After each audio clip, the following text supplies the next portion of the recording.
ओम साई राम। सभी साईं भक्तों को मेरा सादर प्रणाम।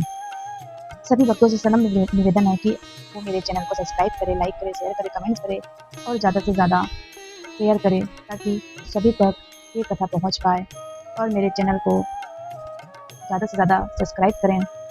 आज हम प्रारंभ कर रहे हैं श्री साईं सत्यचरित्र का अध्याय 7 का। साईनाथ महाराज की महिमा का गुणगान करना बहुत कठिन है, पर इस पुस्तक के माध्यम से मैं सभी भक्तों तक साईनाथ की कृपा का वर्णन कर रही हूँ। तो आप सब अपना प्यार आशीर्वाद मुझ पे बनाए रखना। अब हम प्रारंभ करते हैं श्री साईं सत्यचरित्र का अध्याय 7, जिसमें बताया गया है अद्भुत अवतार श्री साईं बाबा की प्रकृति, उनकी योगिक क्रियाएं, उनकी सर्वव्यापकता, कुष्ठ रोगी द्वारा सेवा, खापंडे के पुत्र को प्लेग, पंढरपुर गमन, अद्भुत अवतार। तो प्रारंभ करते हैं साईं कथा। श्री साईं बाबा समस्त योगिक क्रियाओं में पारंगत थे।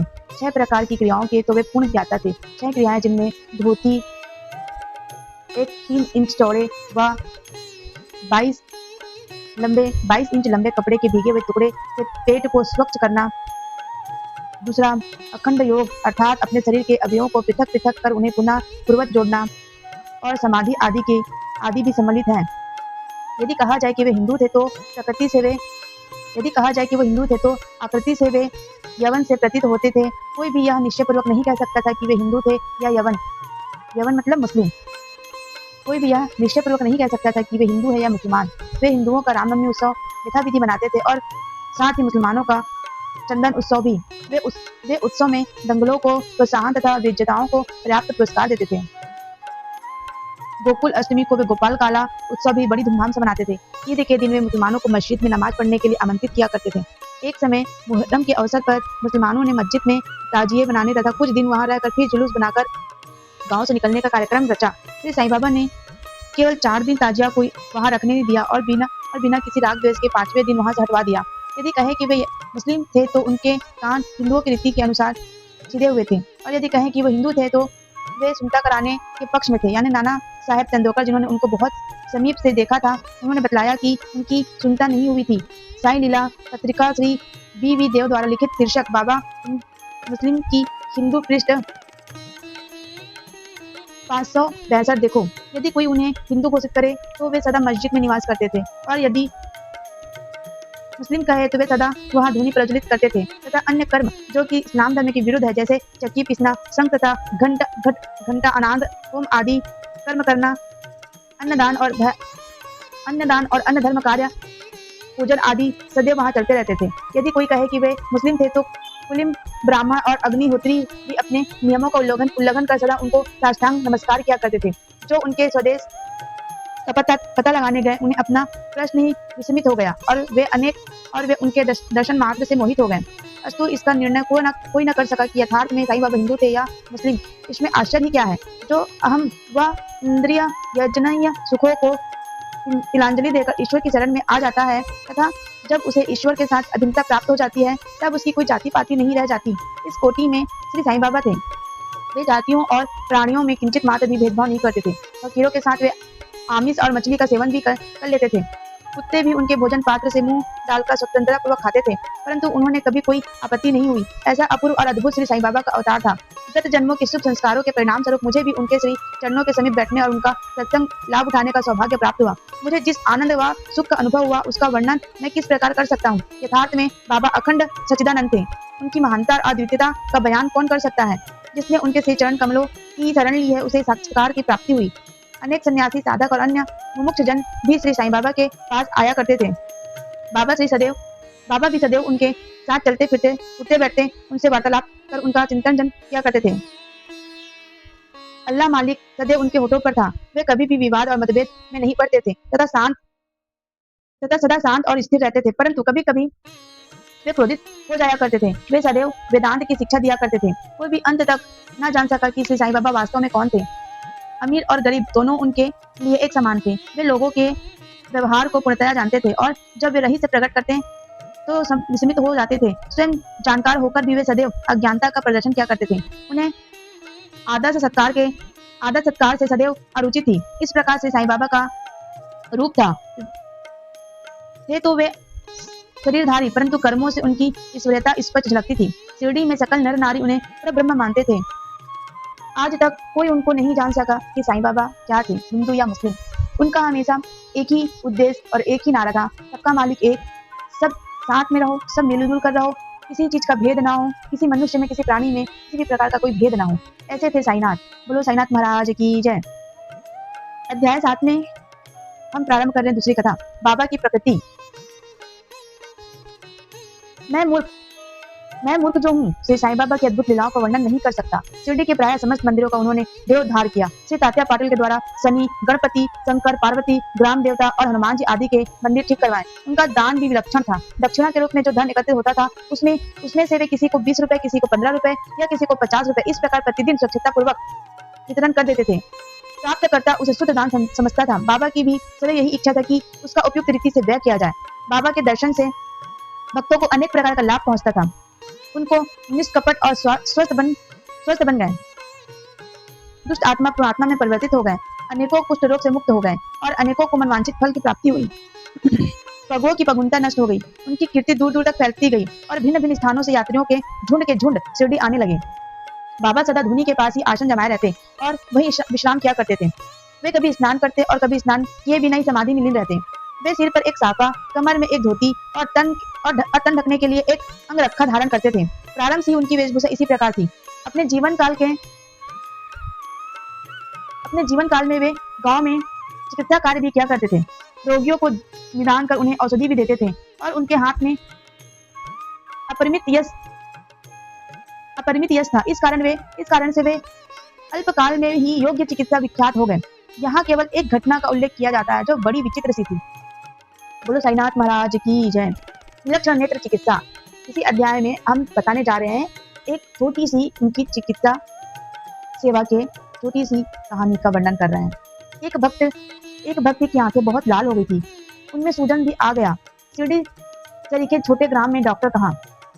तब शिरडी ग्राम बहुत छोटा था, बहुत छोटा। वहाँ न तो डॉक्टर थे, न तो वहाँ किसी भी प्रकार की सुख सुविधा थी। तब भक्तगण ने रोगी को बाबा के समक्ष उपस्थित किया। इस प्रकार की पीड़ा में डॉक्टर प्रायः लेप, मरहम, गाय का दूध तथा कपूर युक्त औषधियों को प्रयोग में लाते हैं, पर बाबा की औषधि तो सर्वथा ही भिन्न थी। उन्होंने भिलवावा पीसकर उसकी 2 गोलियां बनाई और रोगी के नेत्रों में एक एक गोली चिपकाकर कपड़े की पट्टी से आंखों में बांध दी। दूसरे दिन पट्टी हटाकर नेत्रों के ऊपर जल के छींटे डाले।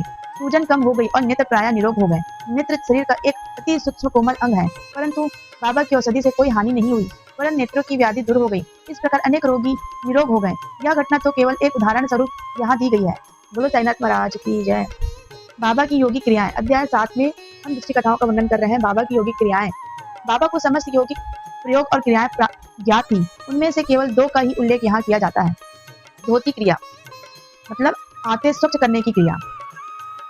प्रति तीसरे दिन बाबा मस्जिद से प्रातः पर्याप्त दूरी पर एक वट वृक्ष के नीचे किया करते थे। एक अवसर पर लोगों ने देखा कि उन्होंने अपनी आंतों को उदर से बाहर निकालकर उन्हें चारों ओर से स्वच्छ किया और समीप के वृक्ष पर सूखने के लिए रख दिया। शिरडी में इस घटना की पुष्टि करने वाले लोग अभी भी जीवित हैं। उन्होंने इस सत्य की परीक्षा भी दी थी। साधारण धोती क्रिया एक 3 इंच की चौड़े व 22.5 इंच की फुट लंबे गीले कपड़े के टुकड़े से की जाती थी। इस कपड़े को मुंह के द्वारा उदर में उतार लिया जाता तथा उसे लगभग आधा घंटे तक रखते थे ताकि उसका पूरा का पूरा प्रभाव हो जाए। तत्पश्चात उसे बाहर निकाल लेते। पर बाबा की तो यह धोती क्रिया सर्वथा विचित्र और असाधारण थी। बोलो साईनाथ महाराज की जय। दूसरी कथा का वर्णन। खंड योग। दूसरी क्रिया का वर्णन। खंड योग। एक समय बाबा ने अपने शरीर के पृथक पृथक कर मस्जिद के भिन्न भिन्न स्थानों में बिखेर दिए। उसी दिन एक महाशय मस्जिद में पधारे और अंगों को इस प्रकार यहाँ वहाँ बिखरा देखकर बहुत ही भयभीत हुए। पहले उनकी इच्छा हुई कि लौटकर ग्राम अधिकारी के पास यह सूचना भिजवा देनी चाहिए कि किसी ने बाबा का खून कर उनके टुकड़े टुकड़े कर दिए हैं, परंतु सूचना देने वाला ही पहले पकड़ा जाता है। यह सोचकर वे मौन रहे। दूसरे दिन जब वे मस्जिद में गए तो बाबा को पूर्वत हष्ट पुष्ट और स्वस्थ देखकर उन्हें बड़ा विस्मय हुआ। उन्हें ऐसा लगा कि पिछले दिन जो दृश्य देखा था वह कहीं स्वप्न तो नहीं था। बाबा बाल्यकाल से ही योगिक क्रियाएं किया करते थे और उन्हें जो अवस्था प्राप्त हो चुकी थी उसका सत्य ज्ञान किसी को भी नहीं था। चिकित्सा के नाम से उन्होंने कभी किसी से 1 पैसा भी स्वीकार नहीं किया। अपने उत्तम लोकप्रिय गुणों के कारण उनकी कीर्ति दूर दूर तक फैल गई। उन्होंने अनेक निर्धनों और रोगियों को स्वस्थ प्रदान किया। इस प्रसिद्ध डॉक्टर के डॉक्टर ने कभी अपने स्वार्थ की चिंता न कर अनेक विघ्नों का सामना किया तथा स्वयं असहनीय वेदना और कष्ट सहन कर सदैव दूसरों की भलाई की और उन्हें विपत्तियों से सहायता पहुंचाई। वे सदा पर कल्याण चिंतित रहते थे। किसी की एक घटना ऐसी ही एक घटना नीचे लिखी जाती है जो उनकी सर्वव्यापकता तथा महान दयालुता की द्योतक है। बोलो साईनाथ महाराज की जय। बाबा की सर्वज्ञता और दयालुता। सन 1910 में बाबा दिवाली के दिन धूनी के समीप बैठे हुए अग्निताप रहे थे तथा साथ ही धूनी में लकड़ी डालते जा रहे थे। धूनी प्रचंडता से प्रज्वलित थी। कुछ समय पश्चात उन्होंने लकड़ियां डालने के बदले अपना हाथ धूनी में डाल दिया। हाथ बुरी तरह से झुलस गया। नौकर माधव तथा माधवराव देशपांडे ने बाबा को धूनी में हाथ डालते देखकर तुरंत दौड़कर उन्हें बलपूर्वक पीछे खींच लिया। माधवराव ने बाबा से कहा, देवा आपने ऐसा क्यों किया? बाबा सावधान होकर कहने लगे, यहाँ से कुछ दूर एक लुहारिन जब भट्टी धोक रही थी, उसी समय उसके पति ने उसे बुलाया। कमर से बंधे हुए शिशु का ध्यान छोड़कर शीघ्रता से वहां दौड़कर गई। अभाग्यवश शिशु फिसलकर भट्टी में गिर गया। मैंने तुरंत भट्टी में हाथ डालकर शिशु के प्राण बचा लिए। मुझे अपना हाथ जल जाने का कोई दुख नहीं, परंतु मुझे संतोष है कि एक मासूम शिशु का प्राण बच गया। ऐसे परम दयालु थे साईनाथ, जिनकी कृपा दृष्टि सदैव अपने हर भक्तों पे रहती थी और जो आज भी अपने भक्तों के ऊपर अपनी कृपा करुणा बनाए रखते हैं। गुरु साईनाथ महाराज की जय। अध्याय 7 में हम दूसरे कथा का वर्णन करते हैं। कुष्ठ रोगी द्वारा सेवा। माधवराव देशपांडे के द्वारा बाबा का हाथ जल जाने का समाचार पाकर श्री नाना साहेब चंद्रकर मुंबई के सुप्रसिद्ध डॉक्टर श्री परम आनंद के साथ दवाइयां, लेप, मरहम तथा पट्टियां आदि साथ लेकर शीघ्रता से शिरडी आ गए। उन्होंने बाबा से डॉक्टर परमानंद को हाथ की जांच करने और जले हुए स्थान में दवा लगाने की अनुमति मांगी। यह प्रार्थना अस्वीकृति हो गई। हाथ जल जाने के पश्चात एक कुष्ठ रोग पीड़ित भक्त भागोजी शिंदे उनके हाथ पर सदैव पट्टी बांधते थे। उनका कार्य था प्रतिदिन जले हुए स्थान पर घी मलना और उसके ऊपर एक पत्ता रखकर पट्टियों से उन्हें पुनः पूर्वक कसकर बांध देना, घाव शीघ्र भर जाए। इसके लिए नाना साहेब चंद्रकर ने पट्टी छोड़ने तथा डॉक्टर परमानंद से जांच व चिकित्सा कराने का बाबा से बारंबार अनुरोध किया। यहाँ तक कि डॉक्टर परमानंद ने भी अनेक बार प्रार्थना की, परंतु बाबा ने यह कहते हुए टाल दिया कि केवल अल्लाह ही मेरा डॉक्टर है। उन्होंने हाथ का परीक्षण करवाना अस्वीकार कर दिया। डॉक्टर परमानंद की दवाइयां शिरडी के वायुमंडल में न घुल सकी और न उनका उपयोग हो सका।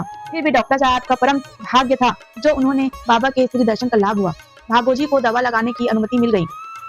कुछ दिन के उपरांत जब घाव भर गया तब सब भक्त सुखी हो गए, परंतु यह किसी को भी ज्ञात न हो सका कि कुछ पीड़ा शेष रह गई थी या नहीं। प्रतिदिन प्रातःकाल धृत से हाथ की मालिश और पुनः कसकर पट्टी बांधने से साईं बाबा की समाधि प्रयत्न यह क्रम इसी प्रकार चलता रहा। श्री साईं बाबा सदृश्य पूर्ण सिद्ध हो। यथार्थ में इस चिकित्सा की भी कोई आवश्यकता नहीं थी, परंतु भक्तों के प्रेमवश उन्होंने भागोजी की यह सेवा निर्विघ्न स्वीकार की। जब बाबा लैंडी को जाते तो भागोजी छाता लेकर उनके साथ ही जाते थे। प्रतिदिन प्रातःकाल जब बाबा धुनी के पास आसन पर विराजते तब भागोजी वहां पहले से ही उपस्थित रहकर अपना कार्य प्रारंभ कर देते थे। भागोजी ने पिछले जन्म में अनेक पाप कर्म किए थे, इस कारण वे कुष्ठ रोग से पीड़ित थे। उनकी उंगलियां जल चुकी थी और शरीर पीप आदि से भरा हुआ था, जिससे दुर्गंध भी आती थी। यद्यपि ब्राह्मण दृष्टि से भी वे दुर्भागी प्रतीत होते थे, परंतु बाबा का प्रधान सेवक होने के नाते यथार्थ में वे ही अधिक भाग्यशाली तथा सुखी थे। उन्हें बाबा के सानिध्य का पूर्ण लाभ प्राप्त हुआ। ऐसे थे साईनाथ, जो हर वर्ग के प्राणी को, किसी भी प्रकार के कष्ट रोगी व्यक्ति को अपना लिया करते थे। बोलो साईनाथ महाराज की जय। बालक खांडे को प्लेग। अब मैं बाबा की एक दूसरी अद्भुत लीला का वर्णन करूंगा। श्रीमती खांडे अमरावती के श्री दादा साहेब खांडे की धर्म पत्नी अपने छोटे पुत्र के साथ कई दिनों से शिरडी में थी। पुत्र तीव्र ज्वर से पीड़ित था। तत्पश्चात उसे प्लेग की गिल्ठी यानी कि गांठ भी निकल आई। श्रीमती खांडे भयभीत हो बहुत घबराने लगी और अमरावती लौट जाने का विचार करने लगी। संध्या समय जब बाबा वायु सेवन के लिए वाड़े के पास से जा रहे थे तब उन्होंने उनसे लौटने की अनुमति मांगी तथा कपटी स्वर में कहने लगी कि मेरा प्रिय पुत्र प्लेग से ग्रस्त हो गया है, अतः अब मेरे घर लौटना चाहती हूँ। प्रेम पूर्वक उनका समाधान करते हुए बाबा ने कहा, आकाश में बहुत बादल छाए हुए हैं, उनके हटने की आकाश पूर्वक स्वच्छ हो जाएगा। उनके हटते ही आकाश में बहुत बादल छाए हुए हैं। बाबा ने कहा, प्रेम पूर्वक समाधान करते हुए बाबा ने उनसे कहा श्रीमती खांडे से कि आकाश में बहुत बादल छाए हुए हैं, उनके हटते ही आकाश पूर्वतः स्वच्छ हो जाएगा। ऐसा कहते हुए उन्होंने कमर तक अपनी कफनी ऊपर उठाई और वहां उपस्थित सभी लोगों को अंडों के बराबर 4 गिल्टियां दिखाकर कहा, देखो मुझे अपने भक्तों के लिए कितना कष्ट सहना पड़ता है उनके कष्ट मेरे हैं। यह विचित्र और असाधारण लीला देखकर लोगों को विश्वास हो गया कि संतों को अपने भक्तों के लिए किस प्रकार कष्ट सहन करने पड़ते हैं। संतों का हृदय मोम से भी नरम तथा मक्खन जैसा कोमल होता है। वे अकारण ही भक्तों से प्रेम करते हैं और उन्हें अपनी निजी संबंधी समझते हैं, अपना समझते हैं। ऐसे थे साईनाथ। बोलो साईनाथ महाराज की जय। पंढरपुर गमन और निवास। बाबा अपने भक्तों से कितना प्रेम करते और किस प्रकार उनकी स्वस्थ समस्त इच्छाओं तथा समाचारों को पहले से ही जान लेते थे, इसका वर्णन कर मैं यह अध्याय समाप्त करूंगा। नाना साहेब चंद्रोकर बाबा के परम भक्त थे।